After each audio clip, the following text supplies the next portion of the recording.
এইটো স্বতঃস্ফূৰ্তভাৱে চবে ওলাই আহিছে। এইবাৰ চবে পৰিৱৰ্তনৰ কাৰণে ভোট দিব, এইটো নিশ্চিত হৈ গৈছে। কাৰণ ১৭ বছৰত আজি যিটো শাসন চলি আছে, দুৰ্নীতি ভ্ৰষ্টাচাৰৰ ইয়াতে শাসন চলি আছে, এইটো ৰাইজে অতিষ্ঠ হৈ গৈছে আৰু চবেই পৰিৱৰ্তন বিচাৰিছে প্ৰায় ইমূৰ সিমূৰ। আৰু আপোনালোকে দেখিবলৈ পাইছে মানে এই যোৱা ১০-১৫ দিন ধৰি অকল জইনিঙে হৈ আছে। যি সমষ্টিবিলাকত আমি নিৰ্বাচন নেখিলোঁ বুলি ভাবিছিলে, এই সমষ্টিবিলাকতো আজি ৰাইজে আহি পেলাই মানে অংশগ্ৰহণ কৰিছে। চবেই কৈছে এইবাৰ আমাক পৰিৱৰ্তন লাগে, আমি পৰিৱৰ্তনৰ কাৰণে ভোট দিম। আৰু পৰিৱৰ্তনৰ কাৰণে একমাত্ৰ দলেই হৈছে UPPL, য'ত নেকি আমি সকলো বিশ্বাসত ল'ব পাৰোঁ আৰু সকলোৱে আজি মৰম স্নেহ আমি নিৰাপত্তাৰে জীয়াই থাকিব বিচাৰিছোঁ আৰু সকলোৱে মানে এটা ভাতৃত্ববোধৰ মাজেৰে জীয়াই থাকিব বিচাৰিছোঁ।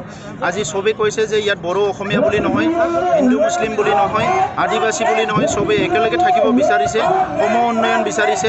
তো সেইকাৰণে আমি UPPL দলৰ পৰা আমি কৈছোঁ যে ইয়াত চৰকাৰ পৰিৱৰ্তন হোৱাৰ পিছত যিসকলে আজি দুৰ্নীতি ভ্ৰষ্টাচাৰ কৰিলে সেইসকলক শাস্তি দিব লাগিব আৰু ইয়াৰ পিছত ১৭ বছৰে যিটো উন্নয়ন হোৱা নাই, ৫ বছৰত সেই উন্নয়নটো কৰিব লাগিব। আৰু ইয়াৰ কাৰণে য'ত আজি মোদী ডাঙৰীয়া আহি পেলাই ইয়াত কৈ গৈছে যে এই অঞ্চলৰ উন্নয়ন বিচাৰে, ইয়াত মোদী ডাঙৰীয়াৰ আশীৰ্বাদ আছে, ইয়াত মানে অসম চৰকাৰে উন্নয়ন বিচাৰে।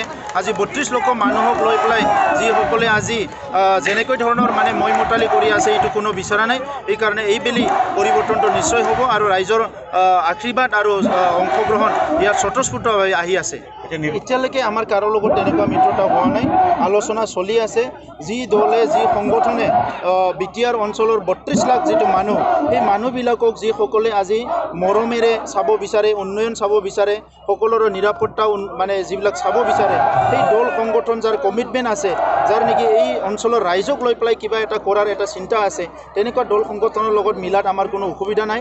কিন্তু যিসকলে দুৰ্নীতি ভ্ৰষ্টাচাৰ কৰিছে সেই সকলৰ লগত মিলি আমি কিবা এটা কাম কৰিবলৈ আমাৰ মন নাই।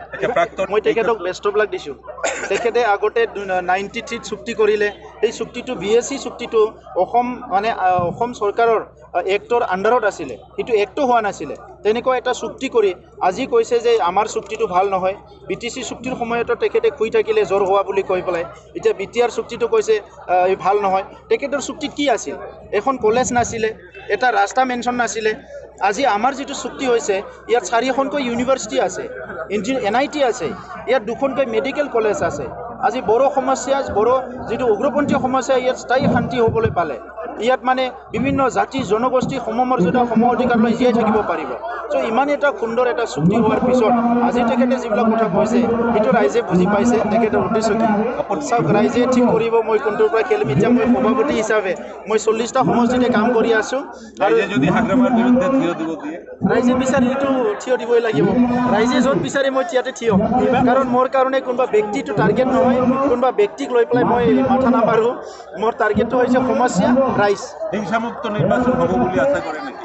মই সদায় আশা কৰোঁ আৰু ইয়াৰ কাৰণে মই চৰকাৰক আহ্বান কৰিছোঁ যে এই নিৰ্বাচনটো যাতে স্বচ্ছ হয়, ফ্ৰী এণ্ড ফেয়াৰ হয়, ইয়াত যাতে কোনো হিংসা নহয়, কোনো ধনবল বাহুবল ব্যৱহাৰ কৰিব নোৱাৰে। এইকাৰণে অসম চৰকাৰ, ভাৰত চৰকাৰে কটকটীয়া নিৰাপত্তা ব্যৱস্থা কৰিব লাগে। BTR অঞ্চলত নৰেন্দ্ৰ মোদী ডাঙৰীয়াই কৈছে আৰু এটাও এক টোপৰ তেজ মাটিত কৰাটো নৰেন্দ্ৰ মোদী ডাঙৰীয়াই নিবিচাৰে। গতিকে প্ৰধানমন্ত্ৰী যিটো নিবিচাৰে, ইয়াত যদি প্ৰশাসনে সেইটো যদি হ'বলৈ দিয়ে, এইটো দুৰ্ভাগ্যজনক হ'ব। এইকাৰণে যাতে কটকটীয়া নিৰাপত্তা কৰে মই আহ্বান কৰিছোঁ।